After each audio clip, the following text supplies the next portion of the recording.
जय माता दी। आप सभी का हमारे YouTube चैनल पर हार्दिक स्वागत है।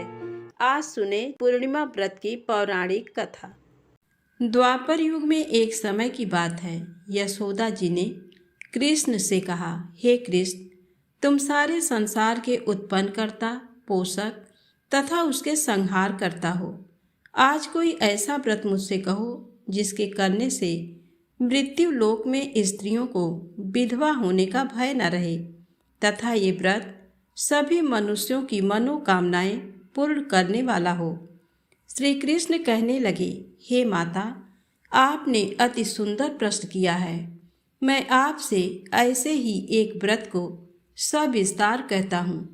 सौभाग्य की प्राप्ति के लिए स्त्रियों को 32 पूर्णमासियों का व्रत करना चाहिए। इस व्रत के करने से स्त्रियों को सौभाग्य संपत्ति मिलती है। ये व्रत अचल सौभाग्य देने वाला एवं भगवान शिव के प्रति मनुष्य मात्र की भक्ति को बढ़ाने वाला है। यशोदा जी कहने लगी, हे कृष्ण, सर्वप्रथम इस व्रत को मृत्यु लोक में किसने किया था, इसके विषय में विस्तार पूर्वक मुझसे कहो। श्री कृष्ण जी कहने लगे, इस भूमंडल पर एक अत्यंत प्रसिद्ध राजा चंद्रहास से पालित अनेक प्रकार के रत्नों से परिपूर्ण कातिका नाम की नगरी में रहता था। वहां पर धनेश्वर नाम का एक ब्राह्मण था और उसकी स्त्री अति सुशीला रूपवती थी। दोनों ही उस नगरी में बड़े प्रेम के साथ रहते थे। घर में धन धान्य आदि की कमी नहीं थी। उनको एक बड़ा दुख था कि उनके कोई संतान नहीं थी। इस दुख से वह अत्यंत दुखी रहते थे। एक समय एक बड़ा तपस्वी योगी उस नगरी में आया। वह योगी उस ब्राह्मण के घर को छोड़कर अन्य सब घरों से भिक्षा लेकर भोजन किया करता था। रूपवती से वह भिक्षा नहीं लिया करता था। उस योगी ने एक दिन रूपवती से भिक्षा न लेकर किसी अन्य घर से भिक्षा लेकर गंगा किनारे जाकर भिक्षान्न को प्रेम पूर्वक खा रहा था कि धनेश्वर ने योगी का ये सब कार्य किसी प्रकार से देख लिया। अपनी भिक्षा के अनादर से दुखी होकर धनेश्वर योगी से बोला, महात्मन, आप सभी घरों से भिक्षा लेते हैं परंतु मेरे घर की भिक्षा कभी भी नहीं लेते, इसका कारण क्या है? योगी ने कहा कि निसंतान के घर की भीख पतितों के अन्न के तुल्य होती है और जो पतितों का अन्न खाता है वह भी पतित हो जाता है। क्योंकि तुम निसंतान हो, अतः पतित हो जाने के भय से मैं तुम्हारे घर की भिक्षा नहीं लेता हूँ। धनेश्वर ये बात सुनकर अपने मन में बहुत दुखी हुआ और हाथ जोड़कर योगी के पैरों पर गिर पड़ा तथा आर्त भाव से कहने लगा, हे महाराज, यदि ऐसा है तो आप मुझको पुत्र प्राप्ति का उपाय बताइए। आप सर्वज्ञ हैं, मुझ पर अवश्य ही ये कृपा कीजिए। धन की मेरे घर में कोई कमी नहीं, परंतु मैं पुत्र न होने के कारण अत्यंत दुखी हूँ। आप मेरे इस दुख का हरण करें, आप सामर्थ्यवान हैं। ये सुनकर योगी कहने लगे, हे ब्राह्मण, तुम चंडी की आराधना करो। घर आकर उसने अपने स्त्री से सब वृत्तांत कहा और स्वयं तप के निमित्त वन में चला गया। वन में जाकर उसने चंडी की उपासना की और उपवास किया। चंडी ने 16वें दिन उसको स्वप्न में दर्शन दिया और कहा, हे धनेश्वर, जा, तेरे पुत्र होगा, परंतु वह 16 वर्ष की आयु में ही मृत्यु को प्राप्त हो जाएगा। यदि तुम दोनों स्त्री पुरुष 32 पूर्णमासियों का व्रत विधि पूर्वक करोगे तो वह दीर्घायु होगा। जितनी तुम्हारी सामर्थ्य हो, आटे के दिए बनाकर शिव जी का पूजन करना, परंतु 32 पूर्णमासी हो जाने चाहिए। प्रातःकाल होने पर इस स्थान के समीप ही तुम्हें एक आम का वृक्ष दिखाई देगा। उस पर तुम चढ़कर एक फल तोड़कर शीघ्र अपने घर चले जाना। अपनी स्त्री से सब वृत्तांत कहना। ऋतु स्नान के पश्चात वह स्वच्छ होकर श्री शंकर जी का ध्यान करके उस फल को खा लेगी। तब शंकर भगवान की कृपा से उसको गर्भ हो जाएगा। जब वह ब्राह्मण प्रातःकाल उठा तो उसने उस स्थान के पास ही एक आम का वृक्ष देखा जिस पर एक अत्यंत सुंदर आम का फल लगा हुआ था। उस ब्राह्मण ने उस आम के वृक्ष पर चढ़कर उस फल को तोड़ने का प्रयत्न किया, परंतु वृक्ष पर कई बार प्रयत्न करने पर भी वह नहीं चढ़ पाया। तब तो उस ब्राह्मण को बहुत चिंता हुई और विघ्न विनाशक श्री गणेश जी की वंदना करने लगा। हे दयानिधे, अपने भक्तों के विघ्नों का नाश करके उनके मंगल कार्य को करने वाले, दुष्टों का नाश करने वाले, रिद्धि सिद्धि के देने वाले, आप मुझ पर कृपा करके इतना बल दें कि मैं अपने मनोरथ को पूर्ण कर सकूं। इस प्रकार गणेश जी की प्रार्थना करने पर उनकी कृपा से धनेश्वर वृक्ष पर चढ़ गया और उसने एक अति सुंदर आम का फल देखा। उसने विचार किया कि जो वरदान से फल मिला था वो ये है और कोई फल दिखाई नहीं देता। उस धनेश्वर ब्राह्मण ने जल्दी से उस फल को तोड़कर अपनी स्त्री को ला कर दिया और उसकी स्त्री ने अपने पति के कथनानुसार उस फल को खा लिया और वह गर्भवती हो गई। देवी जी की असीम कृपा से उसे एक अत्यंत सुंदर पुत्र उत्पन्न हुआ, जिसका नाम उन्होंने देवीदास रखा।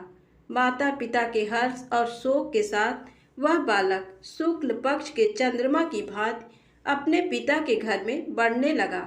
भवानी की कृपा से वह बालक बहुत ही सुंदर, सुशील और विद्या पढ़ने में बहुत ही निपुण हो गया। दुर्गा जी की आज्ञानुसार उसकी माता ने 32 पूर्णमासी का व्रत रखना प्रारंभ कर दिया था, जिससे उसका पुत्र बड़ी आयु वाला हो जाए।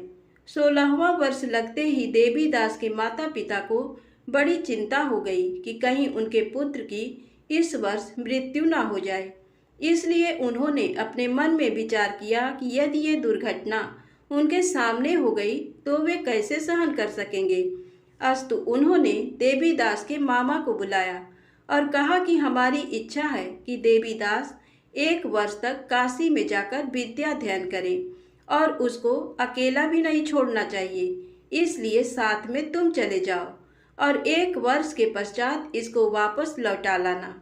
सब प्रबंध करके उसके माता पिता ने काशी जाने के लिए देवीदास को एक घोड़े पर बैठाकर उसके मामा को उसके साथ कर दिया, किंतु ये बात उसके मामा या किसी और से नहीं कही। धनेश्वर ने सपत्नीक अपने पुत्र की मंगल कामना तथा दीर्घायु के लिए भगवती दुर्गा की आराधना और पूर्णमासियों का व्रत करना आरंभ कर दिया। इस प्रकार बराबर 32 पूर्णमासी का व्रत पूरा किया। कुछ समय पश्चात एक दिन वह दोनों मामा और भांजा मार्ग में रात्रि बिताने के लिए किसी ग्राम में ठहरे। उस दिन उस गांव में एक ब्राह्मण की अत्यंत सुंदरी, सुशीला, विदुषी और गुणवती कन्या का विवाह होने वाला था। जिस धर्मशाला के अंदर वर और उसकी बारात ठहरी हुई थी, उसी धर्मशाला में देवीदास और उसके मामा भी ठहरे हुए थे। संयोग बस कन्या को तेल आदि चढ़ाकर मंडप आदि का कृत्य किया गया तो लग्न के समय वर को धनुर्वात हो गया। वर के पिता ने अपने कुटुंबियों से परामर्श करके निश्चय किया कि ये देवीदास मेरे पुत्र जैसा ही सुंदर है, मैं इसके साथ ही लग्न करा दूं और बाद में विवाह के अन्य कार्य मेरे लड़के के साथ हो जाएंगे। ऐसा सोचकर देवीदास के मामा से जाकर बोला कि तुम थोड़ी देर के लिए अपने भांजे को हमें दे दो, जिससे विवाह के लग्न का सब कृत्य सुचारू रूप से हो सके। तब उसका मामा कहने लगा कि जो कुछ भी मधुपर्क आदि कन्यादान के समय वर को मिले वह सब हमें दे दिया जाए, तो मेरा भांजा इस बारात का दूल्हा बन जाएगा। ये बात वर के पिता ने स्वीकार कर लेने पर उसने अपना भांजा वर बनने को भेज दिया और उसके साथ सब विवाह कार्य रात्रि में विधि पूर्वक संपन्न हो गया। पत्नी के साथ वह भोजन न कर सका और अपने मन में सोचने लगा कि न जाने ये कैसी स्त्री होगी। वह एकांत में इसी सोच में गरम निश्वास छोड़ने लगा तथा उसकी आंखों में आंसू भी आ गए। तब वधू ने पूछा कि क्या बात है, आप इतने उदासीन व दुखी क्यों हो रहे हैं। तब उसने सब बातें जो वर के पिता और उसके मामा में हुई थी उसको बतला दी। तब कन्या कहने लगी कि ये ब्रह्म विवाह के विपरीत हो कैसे सकता है। देव, ब्राह्मण और अग्नि के सामने मैंने आपको ही अपना पति बनाया है, इसलिए आप ही मेरे पति हैं। मैं आपकी ही पत्नी रहूंगी, किसी अन्य की कदापि नहीं। तब देवीदास ने कहा, ऐसा मत करिए, क्योंकि मेरी आयु बहुत थोड़ी है। मेरे पश्चात आपकी क्या गति होगी, इन बातों को अच्छी तरह विचार लो। परंतु वह दृढ़ विचार वाली थी। बोली कि जो आपकी गति होगी वही मेरी गति होगी। आप उठिए और भोजन करिए, आप निश्चय ही भूखे होंगे। इसके बाद देवीदास और उसकी पत्नी दोनों ने भोजन किया तथा शेष रात्रि वे सोते रहे। प्रातःकाल देवीदास ने अपनी पत्नी को 3 नगों से जड़ी हुई एक अंगूठी दी, एक रुमाल दिया और बोला, हे प्रिय, इसे लो और संकेत समझकर स्थिर चित्त हो जाओ। मेरा मरण और जीवन जानने के लिए एक पुष्प वाटिका बना लो, उसमें सुगंधि वाली एक नव मल्लिका लगा लो, उसको प्रतिदिन जल से सींचा करो और आनंद के साथ खेलो कूदो तथा उत्सव मनाओ। जिस समय और जिस दिन मेरा प्राणांत होगा ये फूल सूख जाएंगे और जब ये फिर हरे हो जाएं तो जान लेना कि मैं जीवित हूँ। ये बात निश्चय करके समझ लेना, इसमें कोई संशय नहीं है। ये समझा कर वह चला गया। प्रातःकाल होते ही वहाँ पर गाजे बाजे बजने लगे और जिस समय विवाह के कार्य समाप्त करने के लिए वर तथा सब बाराती मंडप में आए तो कन्या ने वर को भली प्रकार से देखकर अपने पिता से कहा कि ये मेरा पति नहीं है। मेरा पति वही है जिसके साथ रात्रि में मेरा पाणिग्रहण हुआ था। इसके साथ मेरा विवाह नहीं हुआ है। यदि ये वही है तो बताए कि मैंने इसको क्या दिया। मधुपर्क और कन्यादान के समय जो मैंने भूषण आदि दिए थे उन्हें दिखाए तथा रात में मैंने क्या गुप्त बातें कही थी वह सब सुनाए। पिता ने उसके कथनानुसार वर को बुलवाया। कन्या की ये सब बातें सुनकर वह कहने लगा कि मैं कुछ नहीं जानता। इसके पश्चात लज्जित होकर वह अपना समूह लेकर चला गया और सारी बारात भी अपमानित होकर वहां से लौट गई। भगवान श्री कृष्ण बोले, हे माता, इस प्रकार देवीदास काशी विद्याध्ययन के लिए चला गया। जब कुछ समय बीत गया तो काल से प्रेरित होकर एक सर्प रात्रि के समय उसको डसने के लिए वहां पर आया। उस विषधर के प्रभाव से उसके शयन का स्थान चारों ओर से विष की ज्वाला से विषैला हो गया, परंतु व्रतराज के प्रभाव से उसको काटने नहीं पाया, क्योंकि पहले ही उसकी माता ने 32 पूर्णिमा का व्रत कर रखा था। इसके बाद मध्याह्न के समय स्वयं काल वहां पर आया और उसके शरीर से उसके प्राणों को निकालने का प्रयत्न करने लगा, जिससे वह मूर्छित होकर पृथ्वी पर गिर पड़ा। भगवान की कृपा से उसी समय पार्वती जी के साथ श्री शंकर जी वहां पर आ गए। उसको मूर्छित दशा में देखकर पार्वती जी ने भगवान शंकर से प्रार्थना की कि हे महाराज, इस बालक की माता ने पहले ही 32 पूर्णिमा का व्रत किया था, जिसके प्रभाव से हे भगवान आप इसको प्राण दान दें। भवानी के कहने पर भक्त वत्सल भगवान श्री शिव जी ने उसको प्राण दान दे दिया। इस व्रत के प्रभाव से काल को भी पीछे हटना पड़ा और देवीदास स्वस्थ होकर बैठ गया। उधर उसकी स्त्री उसके काल की प्रतीक्षा करती रही। जब उसने देखा कि उस पुष्प वाटिका में पत्र पुष्प कुछ भी नहीं रहे तो उसको अत्यंत आश्चर्य हुआ और जब वह वैसे ही हरी भरी हो गई तो वह जान गई कि वह जीवित हो गए हैं। ये देखकर वह बहुत प्रसन्न मन से अपने पिता से कहने लगी कि पिताजी, मेरे पति जीवित हैं, आप उनको ढूंढिए। जब 16वां वर्ष व्यतीत हो गया तो देवीदास भी अपने मामा के साथ काशी से चल दिया। इधर उसे ससुर उसको ढूंढने के लिए अपने घर से जाने वाले ही थे कि वह दोनों मामा भांजा वहां पर आ गए। उसको आया देखकर उसका ससुर बड़ी प्रसन्नता के साथ अपने घर में ले आया। उस समय नगर के निवासी भी वहां इकट्ठे हो गए और सबने निश्चय किया कि अवश्य ही इसी बालक के साथ इस कन्या का विवाह हुआ था।